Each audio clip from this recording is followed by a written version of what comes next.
부모라는 이름은 그 자체로서 존경과 존중을 받아야 될 이름입니다. 존경받아야 될 이름에는 또한 부모라는 책임과 사명이 따르기도 하는 이름입니다. 가장 중요한 사명이라면 무엇일까요? 우리에게 맡겨주신 자녀들을 하나님의 사람들로, 하나님을 경외하는 하나님의 제자도를 세워내는 사명입니다. 자녀들에게 하나님께서 주신 신앙의 유산을 물려서 예수님 오실 때까지 하나님의 자녀로 살아가게 만드는 일이 될 것입니다. 지난주에는 참 의미 있는 책을 성도님 한 분이 보내오셨습니다. 한국 전쟁에 대한 경험담을 실은 책인데 출판되기 전에 먼저 책을 보내오셨어요. Five Boyhood Recollections of the Korean War 해서 5 소년의 기억에 새겨진 한국 전쟁이라는 제목의 책이었습니다. 우리 성도님 5분께서 이 책을 집필을 함께 하시는데 편집자 최윤홍 교수님께서 서문에 이렇게 글을 남기셨습니다.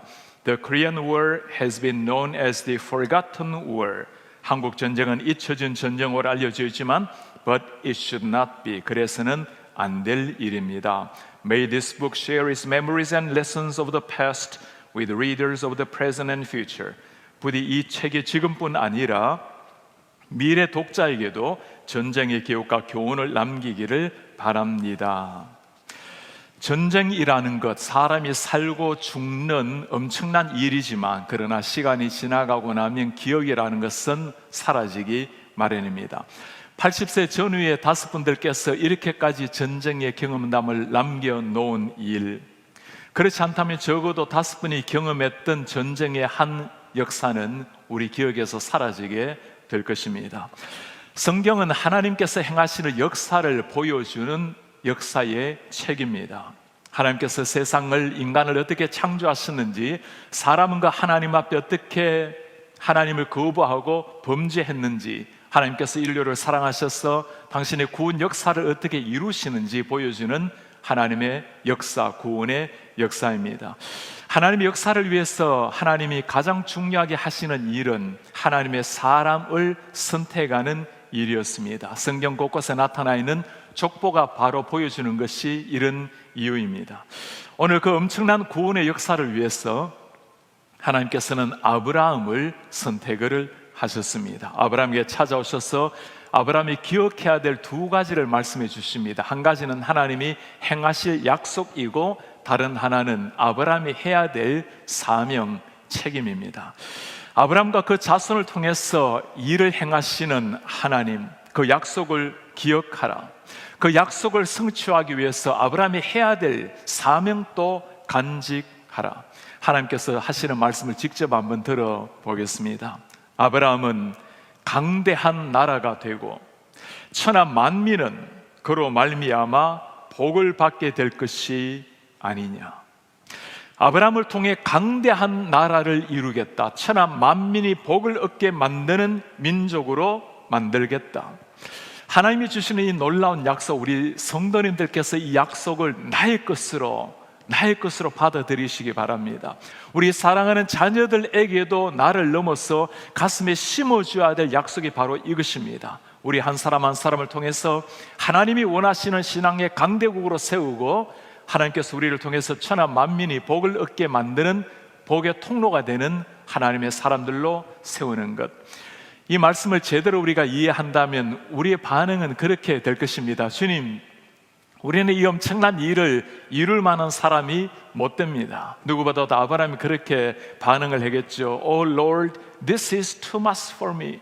제가 무엇이 간데 이 엄청난 일을 감당을 한단 말입니까? 당연하죠. 자식 하나 없었던 아브라함, 타양 땅에서 이방인처럼 살았던 아브라함이 꿀 씻는 꿈이 아니었던 겁니다. 이 아브라함에게 오늘 하나님께서 말씀을 하십니다. 내가 너로 강대한 나라가 되고 너를 복의 통로로 삼겠노라. 하나님이 말씀을 하실 때 우리가 기억을 하셔야 될 것이 한 가지가 있습니다. 약속하시고 성취하실 분은 하나님이십니다. 우리가 해야 될 일은 하나님의 약속을 믿고 하나님이 이루실 걸 확신하고 나아가는 겁니다. 이런 신앙의 법칙은 아브라함 때나 우리 때나 똑같습니다. 문제는 하나님이 행하실 일을 우리가 걱정할 때 일어나는 겁니다. 그게 아니죠. 하나님이 하실 일은 하나님께 맡기셔야 합니다. 또 다른 문제는 우리에게 맡겨준 사명을 감당하지 않을 때 일어나는 겁니다. 우리가 태만하다 하더라도 하나님은 절대적인 주권으로 하나님의 역사를 이루어 가시게 될 겁니다. 그러나 우리가 하나님의 그 멋진 역사에 동참하지 못한다면 그 놀라운 은혜와 축복을 누리기는 어렵게 될 것입니다. 강대한 나라로 세우겠다. 천하 만민이 복을 얻게 만드는 복의 통로로 세우겠다. 하나님이 말씀하시는 강대한 나라는 무슨 나라일까요? 복의 통로가 되는 민족으로 세우겠다. 어떤 것을 말씀을 하고 있을까요? 정치나 문화, 경제 모든 면에서 뛰어나서 다른 나라를 다스리는 나라, 하나님이 말씀하시는 강대국은 그런 것을 말씀하는 게 아니죠. 하나님의 말씀의 법도를 따라 살아가는 나라, 세상에 하나님의 백성의 향기를 드러내는 하나님의 통로가 되는 나라. 성경은 하나님께서 하신 이 약속을 보여주는 역사의 책입니다. 천하 만민에게 복이 되는 예수님을 마침내 아브라함 후손으로 오게 하신 하나님, 아브라함과 그 자손을 통해서 메시아가 이 땅에 온 것이었죠. 하나님이 이 일을 위해서 이스라엘 민족을 선택한 이유가 무엇일까요? 세상에서 특별히 경제적으로, 정치적으로, 권력으로 뛰어난 나라가 아니었습니다. 하나님께서 택한 나라, 하나님의 복음을 간직한 나라였기 때문에 그 나라를 통해서 주신 하나님의 축복이었습니다. 하나님께서 미국에도 한국에도 가지고 계시는 기대가 똑같습니다. 정치, 경제 강대국이 아니라 하나님을 경외하는 나라로 세워지는 것, 진리의 말씀 하나님의 사랑으로 온 세상 가운데 하나님의 사랑의 통로가 되는, 천하 만민의 복의 통로가 되는 나라가 되는 것. 미국이 본래 그런 사명으로 세워진 나라였습니다. 순수한 신앙을 위해서 메이플라워를 타고 이 땅에 정착했던 사람들, 목숨을 걸고 그들이 세우려고 했던 것이 청교도인들이 청교도 신앙 바탕 위에 세운 나라가 미국이라는 나라입니다. 하나님의 사랑과 복음을 들고 아직까지 복음이 없는 곳이라면 바로 그곳이 하나님이 보내시는 사명지인 줄 알고 땅끝을 품고 달려갔던 수많은 미국의 젊은이들, 그 젊은 선교사들로 말미암아 복음의 동토였던 한국 땅에도 생명의 빛이 스며들기 시작한 겁니다.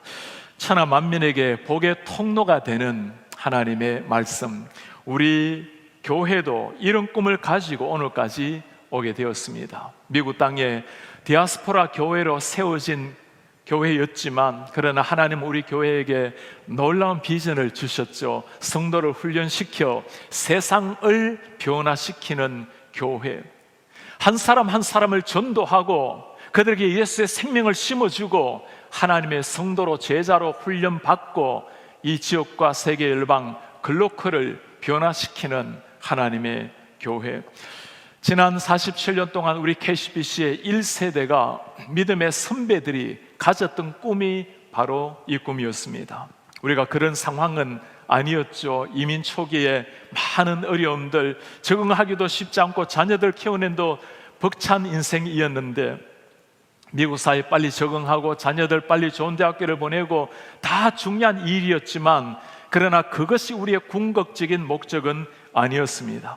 하나님을 믿는 기본 신앙을 넘어서 하나님의 의젓한 제자로 세워내는 일, 이 세상 가운데 하나님의 가슴을 품고 말씀과 사랑으로 세상에 하나님을 선포하는 일, 한 사람 한 사람이 제자로 세워져 세상 변화를 꿈꿨던 것이 우리 교회가 지난 47년 동안 간직해온 사명이었습니다. 우리가 예배당에 들어올 때 입간판 크게 들어가 있는 한 구호가 바로 이겁니다. 성도를 훈련시켜 세상을 변화시키는 교회.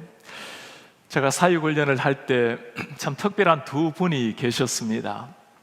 80이 넘으신 우리 권사님과 집사님이셨어요. 하루에 몇 시간을 책을 읽고 숙제를 해야 되는 고달픈 사육훈련인데도 한 번도 암송을 흐트러지게 한 일이 없이 아주 또박또박한 글씨로 철저하게 세심하게 성경 공부를 숙제를 해오신 분들, 이 나이에 그래도 훈련 받을 수 있어서 너무나 감사하다고 말씀하시는 그 어르신들 앞에 우리 젊은 집사님들이 무엇이라고 말씀하겠습니까? 하나님 말씀 앞에 훈련 받기를 위해서 어린아이 어른 할 것 없이 모두가 달려나오는 우리 하나님의 사람들, 코로나로 참 어려운 시기를 보내고 있지만 우리 성도님들 사랑 나눔을 보면서 목사로서 너무나 감사하고 자랑스러운 마음입니다. 우리가 많은 섬김 가운데 지역의 50교회 렌트비를 하나님의 은혜로 내어드리기로 했습니다. 61교회가 지원을 했는데 우리 지역을 벗어난 교회도 있었지만 모두의 결정은 똑같았습니다. 한 교회도 빠짐없이 다 지원해 드리기를 원합니다. 그렇게 할 수 있는 것이 우리의 사명이기도 하지만 우리에게 주어진 특권이라고 기뻐하는 사람들, 지역의 많은 목사님들이 그렇게 고백을 해와요. 큰 교회는 큰 교회인대로 이럴 때면 얼마나 어려움이 많겠습니까? 그럼에도 불구하고 이렇게 따스한 사랑을 베풀어 주셔서 감사합니다. 아직까지도 고마움의 편지를 보내오고 있습니다. 우리가 가지고 있는 구호가 있죠. 우리 곁에는 KCPC가 있다. 이것이 단순한 구호가 아니라 하나님께서 우리에게 주신 사랑으로 실제적으로 한 사람 한 사람을 향해 나아가는 우리 성도님들, 우리를 넘어서 세상의 복의 통로로 쓰임받는 성도님들, 우리 하나님께서 보시고 얼마나 흐뭇한 미소를 지으실까 생각을 하게 됩니다. 부모 세대는 이 꿈을 가지고 오늘까지 걸어왔습니다. 영어가 완벽하지 못해도 삶의 환경이 녹록하지 못했지만 하나님이 주시는 이 비전을 가지고 오늘까지 하나님의 교회를 일구어 왔습니다. 이제는 우리 다음 세대 자녀들에게 이 거대한 원대한 꿈을 그들의 가슴에 심어 주어야 할 때입니다. 하나님 오늘 하신 이 약속, 하나님의 구원 역사에 강대한 나라로 쓰임을 받을 것이요 너로 말미암아 천하 만민이 복을 얻게 될 것이라.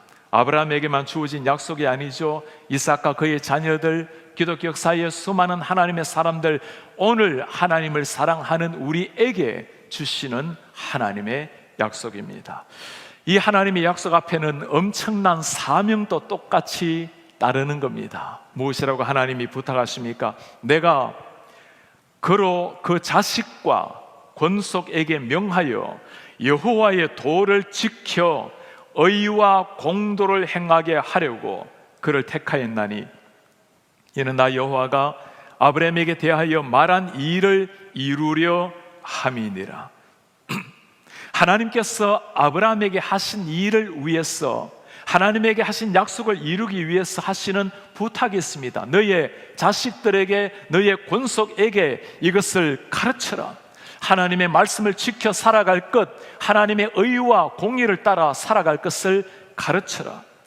자녀들에게 심어야 될 신앙이 무엇이라고 말합니까? 세상과 동화되어 살아가는 인생이 아니라 하나님의 말씀의 법도를 따라 살도록 자녀를 키우라는 부탁이었습니다. 아브라함은 이 사명을 가슴에 새겼습니다. 하나님께서 주신 그 이삭을 어릴 때부터 철저하게 신앙교육을 시켰어요.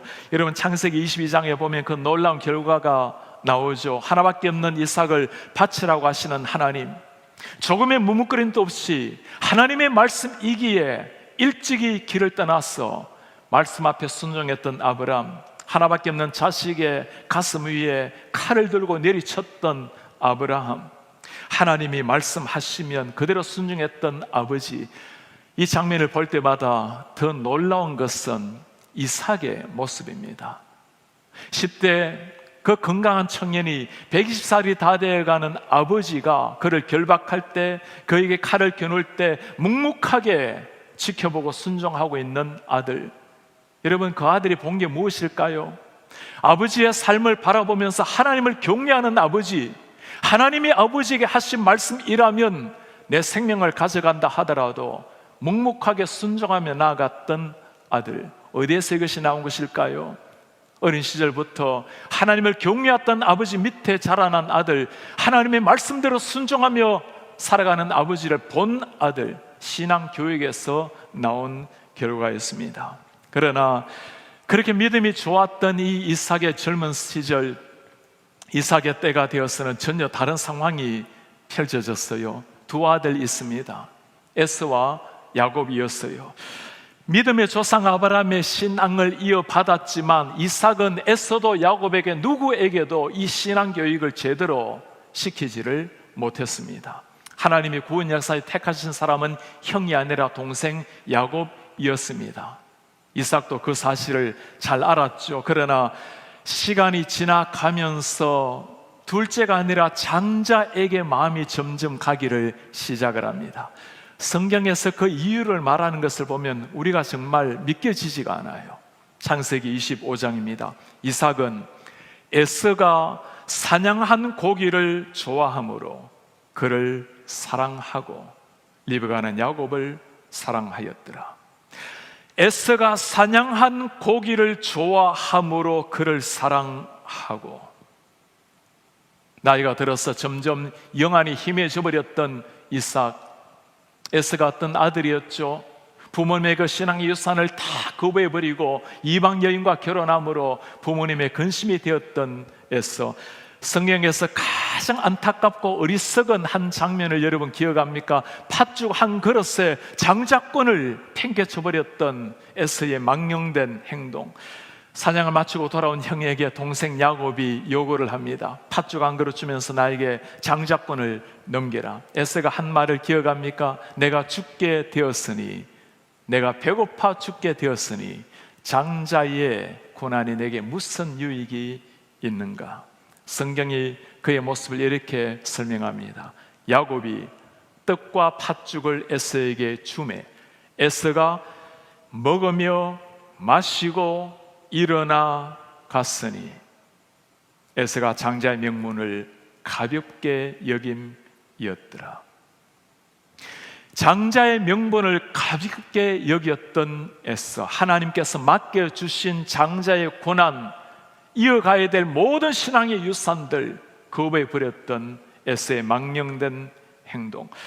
야곱도 마찬가지죠. 그렇게 배고팠던 형에게 팥죽 한 것을 주면서 장자권을 내어놓으라고 소리치는 동생, 나중에는 더하죠. 감히 하나님의 이름을 입에 담으면서 거짓말로 장자권을 빼앗았던 동생 야곱. 여러분, 무엇이 문제일까요? 형도 동생도 전혀 신앙의 모습을 찾아볼 수 없었던 이 집안의 문제가 무엇일까요? 자식들의 문제도 컸지만 근본적으로 신앙 교육을 시키지 못했던 부모님의 잘못인 겁니다. 리브가도 마찬가지죠. 어떤 여인이었습니까? 하나님이 원하신다면 바로 내일 길을 떠나서 하나님이 맡기신 짝을 향해서 달려갔던 여인, 믿음의 여인이 리브가였습니다. 그러나 믿음 하나로 살아왔던 그 여인이었는데 하나님의 약속을 기다리지 못하고 자신의 술수로 거짓말을 해가면서 아들에게 장자권을 빼앗아오게 했던 어리석었던 어머니, 그렇게 좋았던 아버지 이삭 아닙니까? 하나님께서 아브라함에게 하신 그 원대한 약속, 어린 시절 얼마나 많이 가슴에 들었겠어요. 우리가 비록 나그네처럼 가나안 땅에 살고 있지만 간직해야 될 영적인 꿈이 있단다. 우리를 통해 하나님께서 강대한 나라로 만드신다는 것을 네 가슴 속에 새기라고. 하나님께서 우리가 비록 나그네된 인생으로 살고 있지만 그러나 우리를 복의 근원으로 삼으시고 천하 만민이 우리로 말미암아 복을 얻을 것이라는 것, 그게 우리에게 주신 하나님의 약속이라고. 그러니 너는 이 말씀을 가슴에 새기고 말씀 앞에 신앙인답게 하나님의 법도를 지키며 살아내라고. 약속과 책임을 강조해야 될 이삭, 그 신앙교육이 다 사라져 버린 겁니다. 부모의 영성이 무너지니까 자식의 영성 다 사라져 버린 겁니다. D.L. 무디가 한 말이 있습니다. 나이가 들수록 영이 무디지 않도록 더욱더 기도하라. 우리가 다 부족하지만 하나님께서는 당신의 구원 역사를 어떻게 하시든지 우리를 통해서 이루기를 원하십니다. 그러나 이삭도 리브가도 에서도 야곱도 이 믿음 유산을 정말 제대로 받았다면 얼마나 멋지게 쓰임을 받았겠죠. 그러나 그들이 다 무너져도 하나님께서는 하나님의 전능하신 주권 은혜로 하나님의 구원 역사는 이루어 가셨습니다. 그러나 그들이 올바르게 순종을 했더라면 부모와 자식이 생이별을 하고 형제가 원수처럼 20년을 떨어져 살아갈 필요는 없었겠죠. 여러분 한번 물어보시기를 바랍니다. 가정의 달을 맞이하여서 우리 자녀들 어떤 자녀로 키우기를 정말 원하십니까? 자녀들을 위한 우리 부모님들의 솔직한 기도가 무엇입니까? 예수님도 어느 정도 잘 믿고 세상에서도 나름 성공하면서 그렇게 살아가기를 원하십니까? 아니면 세상에 동화되기를 거부하고 하나님의 말씀을 철저하게 지키고 외롭고도 고단한 예수 그리스도의 제자이기를 묵묵하게 걷다가 하나님 앞에 서는 자식을 기대하고 계십니까? 하나님이 행하실 구원 역사에 기꺼이 자기 자신을 드리는 사람들, 이런 젊은이들, 우리 하나님 지금 찾고 계십니다. 지금 수요 기도와 찬양 시간에는 종교 개혁자들의 삶과 생애, 그들의 가르침을 다루고 있습니다. 종교 개혁의 불꽃처럼 살아내었던 요한 칼빈, 지난 시간에 살펴보았습니다. 칼빈은 27살 때 제네바의 생피에르 교회 목회자로 부름을 받았습니다. 그가 목사로 꿈꿨던 것은 아니었어요. 그러나 하나님 사람들이 고통을 받고 있을 때, 시대가 요구했을 때 그는 기꺼이 하나님 부르심 앞에 자기 자신을 끊고 목회자의 길을 들어서게 되었습니다. 오직 성경대로 살아내고 성경대로 가르쳤던 칼빈, 이런 칼빈을 사람들은 굉장히 부담스러워했습니다. 제네바시를 변화시키려고 했을 때 제네바시 의원들도 다 싫어했어요. 결국에는 2년 정도 숨기다가 쫓겨나게 됩니다. 제네바에서 그 옆쪽으로 프랑스 스트라스부르크에 가서 다시금 목회를 하게 됩니다. 3년 6개월 지나고 난 다음에 다시금 본 교회 생피에르 교회로 초청을 받게 됩니다. 자신을 쫓아내었던 그 교회를 가고 싶은 마음이 생겼겠습니까? 1540년 10월에 존 칼빈이 파렐에게 보내었던 편지 구절입니다. 제 자신의 주인이 제가 아님을 알기에 제 심장을 주님께 바칩니다. 적시 그리고 신실하게.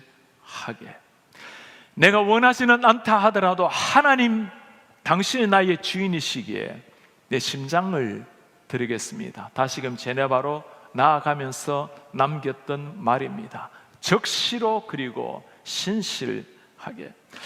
우리 장로교의 기초를 세웠던 사람이 존 칼빈입니다. 복음을 위해서 생명을 바치고 하나님의 사람을 통해서 이 생명의 복음이 오늘까지 오게 만든 하나님의 사람, 그가 품었던 꿈이 있죠.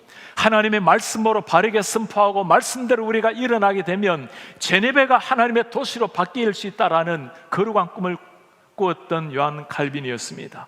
한 사람이 하나님의 진리 위에 섰을 때 성경을 그대로 진리 말씀으로 믿는 개혁교회가 오늘까지 이어져 오고 있는 겁니다. 하나님께서는 우리 교회도 지난 47년 동안 놀랍게 축복을 해 주셨습니다. 코로나 바이러스 위기 속에서도 하나님 말씀 앞에 견고하게 서 있는, 말씀을 사모하고 말씀을 필사하고 기도의 자리로 나오는 우리 성도님들을 바라볼 때 얼마나 자랑스럽고 감사한지를 몰라요.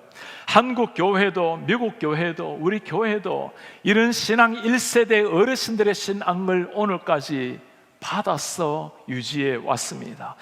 이제는 우리 어른 세대 1세대를 넘어서 우리 젊은이들, 우리 다음 세대에 이 신앙을 가슴에 심어 주어야 할 때입니다. 우리가 먼저 가슴에 새겨야, 내가 먼저 그 복음에 완전히 몸을 적셔야 물려줄 수 있는 복음입니다. 성경을 사모하는 부모 밑에서 성경을 사모하는, 말씀을 경외하는 자식이 나오는 겁니다. 하나님 앞에 무릎을 꿇는 기도하는 부모님 밑에서 하나님 앞에 기도하는 능력이 무엇인지를 아는, 그리고 무릎을 꿇는 자녀가 나오는 겁니다. 여러분 기억을 하시기를 바랍니다. 자녀들을 위해서 기도할수록 하나님에 대한 이야기를 많이 할 수밖에 없어요. 자식들을 위해 기도할수록 하나님이 행하시는 일에 대한 간정도 많아지게 됩니다. 기도가 없다면 나눌 간정도 사라지게 되는 거예요. 오늘 우리는 아브라함에게 주신 위대한 약속, 아브라함을 통해서 이루려고 하는 하나님의 원대한 꿈을 보았습니다. 세상 속에서 하나님의 사명을 감당하는 강대한 나라, 세상 속에 하나님의 복을 흘려보내는 축복의 통로가 되는 하나님의 민족. 오늘 하나님을 사랑하는 우리가 가슴에 새겨야 될 약속과 사명입니다. 우리 교회에 어린아이들이 있는 곳을 프라미스 랜드라고 부릅니다. 하나님의 약속과 꿈이 있는 이 땅, 어릴 때부터 프라미스 랜드, 하나님이 행하신 약속을 저들의 가슴에 심어야 저들이 자라나서 하나님의 뜻을 성취하는 하나님의 아이들로 자라나게 될 것입니다. 우리 중고등부 아이들을 아가페 올스타즈 JG 조슈아 제너레이션이라고 부릅니다. 하나님의 그 생명을 주신 십자가의 사랑, 그 사랑을 가슴에 새길 때 식어져가는 사랑, 이 세상 차가운 세상 가운데 하나님의 사랑으로 세상을 따스하게 녹일 사람들이 탄생이 될 것입니다. 올스타즈들, 점점 어둠으로 변해가는 세상, 죄악으로 물결치는 세상 가운데 하늘의 별과 같이 빛나는 젊은이들이 나오게 되면 어두운 세상이 밝아지게 될 것입니다. JG 조슈아 제너레이션, 하나님 이름을 두려웠길래 저는 우리의 밥이라고 당당히 나아갔던 여호수아 세대, 그들로 말미암아 하나님 앞에 무릎을 꿇음으로 세상 어디에도 무릎을 꿇지 않은 하나님의 전사들이 태어나게 될 것입니다. 우리 다솜의 청년들, 강한 용사의 젊은이들, 우리 서전어들, 그리고 영우권의 젊은이들, 우리 모든 하나님의 다음 세대를 통해서 우리 하나님께서 놀라운 역사, 신앙의 강대국 천하 만민이 복을 받게 만드는 역사를 계획하고 계시는 겁니다. 우리가 세워야 될 자녀들이 바로 이런 자녀들이고, 남겨줘야 될 신앙의 유산이 바로 이 거룩한 꿈입니다. 꿈을 꾸는 부모님만이 이런 꿈을 자식들에게 가슴속에 남겨줄 수가 있는 겁니다. 지난 47년의 역사는 아름다웠지만 우리 예수님이 오실 때까지 우리는 신앙 놀라운 그 더 귀한 아름다운 역사를 자녀들에게 새겨야 할 것입니다. 우리 예수님 오실 때까지 우리 KCBC를 통해서 이름 무수한 하나님의 사람들이 나타나서 세상을 변화시키는 교회, 하나님께 찬란한 영광을 올려드리는 이런 하나님의 교회 되시기를 주의 이름으로 축복합니다.